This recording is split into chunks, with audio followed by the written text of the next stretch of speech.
Hello everyone, in news program की series में एक बार फिर से आपका स्वागत है। और आज का जो हमारा टॉपिक है वो पर्यावरण मुद्दों से जुड़ा है, इसलिए जीएस पेपर 3 में रहेगा। और ये हमारे पॉइंट्स ऑफ डिस्कशन रहेंगे जिन पर हम हमेशा की तरह स्टेप बाय स्टेप चर्चा करेंगे। और लास्ट में हमारा क्वेश्चन रहेगा जो कि मुख्य परीक्षा पर बेस्ड है। तो चलिए टॉपिक स्टार्ट कर लेते हैं। दरअसल संयुक्त राष्ट्र पर्यावरण कार्यक्रम और कुछ संस्थाओं ने मिलकर अपनी एक रिपोर्ट जारी की है। और इस रिपोर्ट में वैश्विक स्तर पर जिस तरीके से जीवाश्म ईंधनों का उत्पादन तेजी से बढ़ रहा है, उसको लेकर जलवायु में हो रहे परिवर्तन के प्रति आगाह किया गया है। तो चलिए इस रिपोर्ट से रिलेटेड कुछ की पॉइंट्स देख लेते हैं कि इस रिपोर्ट में क्या कहा गया है। तो इस रिपोर्ट में जो सबसे बड़ा पॉइंट है वो ये है कि कुछ बड़े देश जैसे ऑस्ट्रेलिया, चीन, कनाडा और अमेरिका हैं, ये जो देश हैं ये जिस तेज़ी के साथ जीवाश्म ईंधनों का उत्पादन कर रहे हैं, उसे देखते हुए लगता है कि ये उत्पादन 2030 तक दोगुने से भी अधिक हो जाएगा। यानी इसकी जो उत्पादन है 2030 तक दुगने से भी ज़्यादा हो जाएगा। और इस तरीके से जो पेरिस समझौते के तहत जो टारगेट्स रखे गए थे उनको अचीव करना बहुत मुश्किल हो जाएगा। पेरिस समझौते के तहत टारगेट था 1.5 डिग्री सेल्सियस का। पेरिस समझौते को हम आगे चल के डिस्कस करेंगे अभी थोड़ी देर में। तो इसको अचीव करने के लिए, इस लक्ष्य को अचीव करने के लिए ये ज़रूरी है कि जो देश हैं वो 2020 से 2030 के बीच जीवाश्म ईंधन के उत्पादन में हर साल कितना करीब 6% की कमी लाएं। ये ज़रूरी है। लेकिन अभी हो क्या रहा है कि इन बड़े देशों द्वारा जिस तेज़ी के साथ जीवाश्म ईंधनों का उत्पादन बढ़ाया जा रहा है, उसको देखते हुए वर्तमान स्थिति के मुताबिक जो उत्पादन है वो 2030 तक 1.5 डिग्री सेल्सियस लक्ष्य के हिसाब से दोगुना हो जाएगा। इसके अलावा रिपोर्ट में यह भी कहा गया है कि अगर 1.5 डिग्री सेल्सियस का लक्ष्य हासिल करना है तो आने वाले 10 वर्षों में प्रति वर्ष के हिसाब से कोयला उत्पादन में 11%, तेल उत्पादन में 4% और गैस उत्पादन में 3% की कमी लानी ज़रूरी है। यानी इन सब में इतने परसेंट की कमी करनी होगी। और इसके अलावा रिपोर्ट में ये भी कहा गया है कि हालांकि जो कोविड-19 और लॉकडाउन है इसकी वजह से तेल और कोयला उत्पादन में कुछ कमी देखने को मिली है, लेकिन ये ज़रूरी है तब भी कि हम इसके पहले के और बाद के जो दौर हैं उसमें जीवाश्म ईंधन उत्पादन के लिए जो योजनाएं बनाई गई हैं उस पर ज़रूर गौर करें। और इसके अलावा रिपोर्ट में जो बड़ी बात की गई है, जो पेट्रो स्टेट्स हैं खासकर उनको सलाह दी गई है। पेट्रो स्टेट क्या होता है? पेट्रो स्टेट एक ऐसा देश होता है जिसकी जो अर्थव्यवस्था है वो तेल या प्राकृतिक गैस के निष्कर्षण और निर्यात पर काफ़ी हद तक डिपेंड करती है। तो इस तरह की जो कंट्रीज़ हैं उनको सलाह दी गई है कि वो अपनी अर्थव्यवस्था में थोड़ी सी विविधता लाएं, यानी कि उसे डाइवर्सिफाई करें। और इसके अलावा ये भी कहा गया है कि 2050 तक नेट ज़ीरो एमिशन का जो लक्ष्य है अगर सरकारें वो हासिल कर लेती हैं तो तापन को 2.1 डिग्री सेल्सियस के निम्न स्तर पर रखना संभव हो सकेगा। चलिए अब बात करते हैं हम पेरिस समझौते की। तो पेरिस समझौता 2015 में कॉन्फ्रेंस ऑफ द पार्टीज यानी COP21 में अपनाया गया था। ये फ्रांस के पेरिस में हुआ था, पेरिस शहर में हुआ था। और ये जलवायु परिवर्तन से निपटने के लिए अंतर्राष्ट्रीय पर्यावरणीय समझौता है। और इसे कितने देशों ने अपनाया था? 196 देशों ने अपनाया था। हालांकि बाद में अमेरिका इससे अलग हो गया तो ये 195 कंट्रीज रह गई।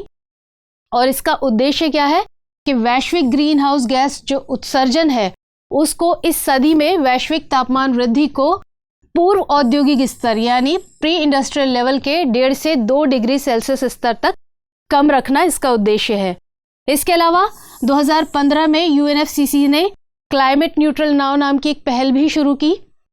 ये पहल समाज के सभी लोगों को इस बात के लिए एनकरेज करती है कि जो पेरिस समझौते के अकॉर्डिंग जो मिड सेंचुरी तक क्लाइमेट न्यूट्रल वर्ल्ड बनाने का जो लक्ष्य है उसको हासिल करने में मदद करें। इसके अलावा समझौते के तहत सभी देशों से 2020 के बाद के जलवायु कार्यों को रेखांकित करने के लिए राष्ट्रीय स्तर पर निर्धारित योगदान यानी NDC लक्ष्यों का भी अनुरोध किया गया है। तो इसके संदर्भ में भारत के लक्ष्य देखें, यानी भारत के NDC लक्ष्य जो है वो क्या है? सबसे पहला, एक स्वस्थ और स्थायी जीवन शैली को आगे बढ़ाना। दूसरा, जलवायु अनुकूल स्वच्छ आर्थिक विकास। तीसरा, 2030 तक अपने सकल घरेलू उत्पाद की उत्सर्जन तीव्रता को 2005 के 33 से 35% तक कम करना, यानी 33 से 35% तक की कमी लाना। इसके अलावा 2030 तक गैर जीवाश्म ईंधन आधारित ऊर्जा संसाधनों से लगभग 40% संचयी बिजली जो है स्थापित करने की क्षमता हासिल करना। और इसके अलावा 2030 तक अतिरिक्त वन और वृक्षावरण द्वारा 2.5 से 3 बिलियन टन CO2 अतिरिक्त कार्बन सिंक बनाना। ये भारत के NDC है। अब अगर बात करें कि पेरिस समझौते के संदर्भ में, पेरिस समझौते के जो लक्ष्य है उनको पाने के संदर्भ में अलग अलग देशों की क्या स्थिति है, तो ये इसकी कैटेगरीज हैं: critically insufficient, highly insufficient, insufficient, 2 degree compatible, agreement compatible, role model.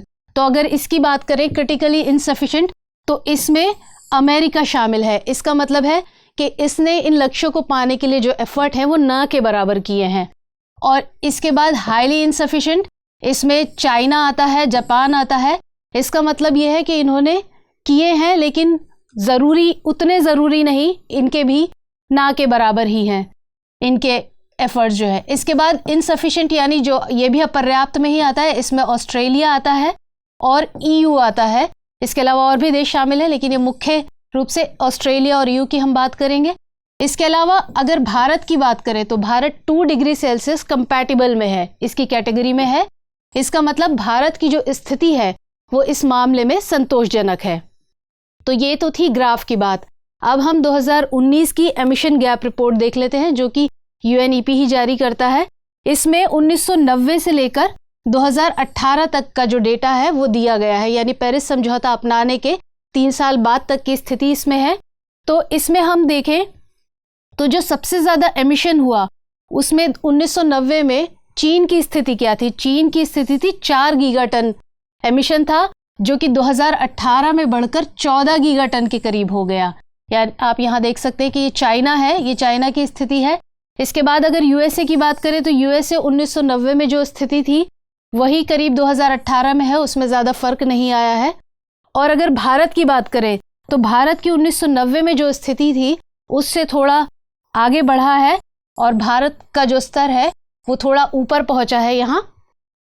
चलिए अब हम इससे रिलेटेड कुछ पॉइंट्स देखते हैं। तो इसका मतलब ये हुआ, जो हमने जैसे अभी चार्ट देखा वो, तो इसका मतलब ये हुआ कि जो वैज्ञानिक चेतावनियां हैं उनके बावजूद भी जो है गैस उत्सर्जन, जो ग्रीन हाउस गैस उत्सर्जन है उसमें लगातार बढ़ोतरी हो रही है। और इसके हिसाब से अगर देखा जाए तो पिछले 1 दशक में ग्रीन हाउस गैस उत्सर्जन जो है वो हर साल 1.5% के हिसाब से बढ़ा है। और अगर G20 देशों की बात करें तो इनका वैश्विक उत्सर्जन जो है वो 78% यानी 78% इनका हिस्सा है। ये 78% उत्सर्जन करते हैं। हालांकि कुछ देशों की स्थिति में जो सुधार है, यानी कि कुछ देशों ने लक्ष्य को पाने की दिशा में सही काम किया है, लेकिन कुछ बड़े देश अभी भी ऐसे हैं जो 2030 के NDC जो लक्ष्य हैं उनको पाने की दिशा में सही काम नहीं कर रहे हैं।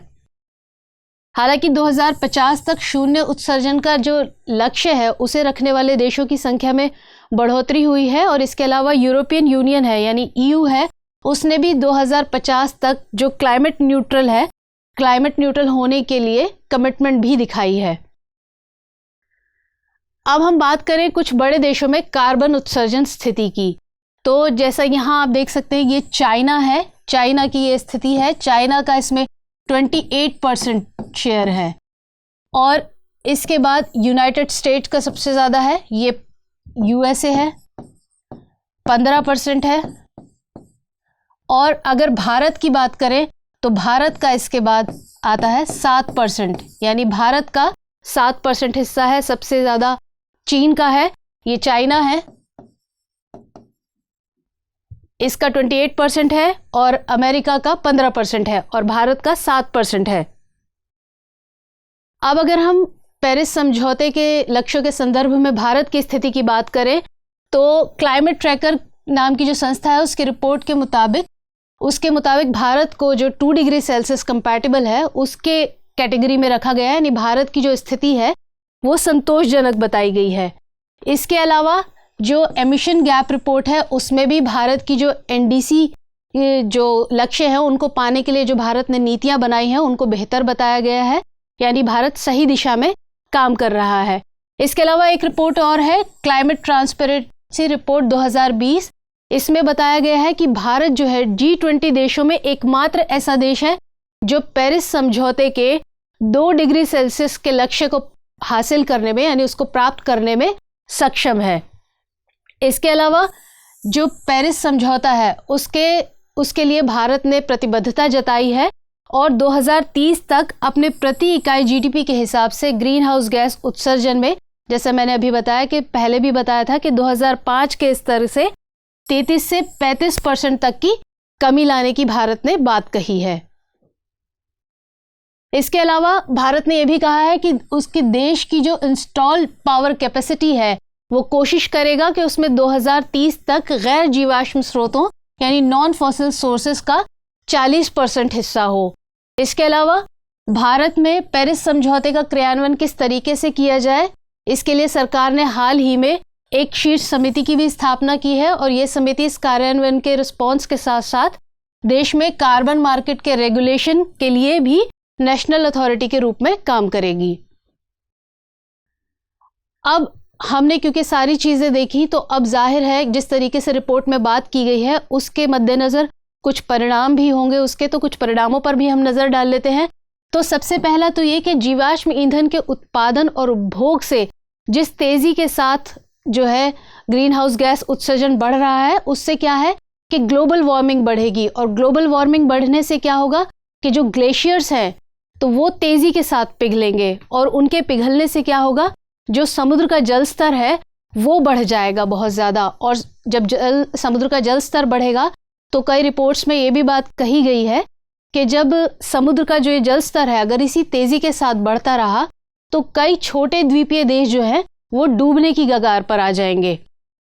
इसके अलावा इससे क्या होगा कि ग्लोबल वार्मिंग के कारण जो आपदाएं हैं उनकी संख्या में बढ़ोतरी हो जाएगी और उसके प्रभाव जो है वो भी ज़्यादा हो जाएंगे। और इसके अलावा जब आपदाएं आएंगी ज़्यादा तो उसका असर क्या पड़ेगा, अर्थव्यवस्था पर पड़ेगा और सामाजिक स्तर पर नुकसान झेलना पड़ेगा।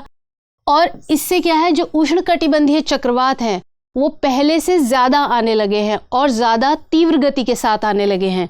और इसके अलावा जंगलों में आग, बाढ़, सूखा, हीट वेव्स, इस तरह की घटनाओं में भी बढ़ोतरी हुई है।